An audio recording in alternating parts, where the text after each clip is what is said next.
Kananay, dito naman tayo dinala ng ating paa sa Kapurpurawan. Ang dami nagpupunta rito. Lighthouse Dami na tayo sasakyan. dito. May meriendahan daw doon. Wala naman siyang entrance dito. Lighthouse. May activity Tapos may lang. subway shop. Babayaran. Mga activity nila. Pero entrance wala. Para maglalakad pa tayo ng mahaba-haba na ito. Ang lakas ng hangin kahit saan kami pumunta. No? Ang ganda ng view nila dito. Ayan, may souvenir shop na naman. Kita nito mamaya. Ganda. Lakad tayo tapos mainit. At hindi ganun kainitan kasi mahangin. Mga kananay. Ang dami din nagtitinda rito ng mga souvenir, mga pagkain.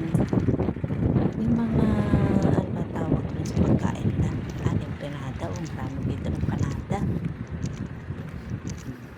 Ganyan naman ang kanilang lugar, no? Pero yung pupuntahan namin, parang bababa pa kami, no? O yan, bababa pa kami sa hagdan. Para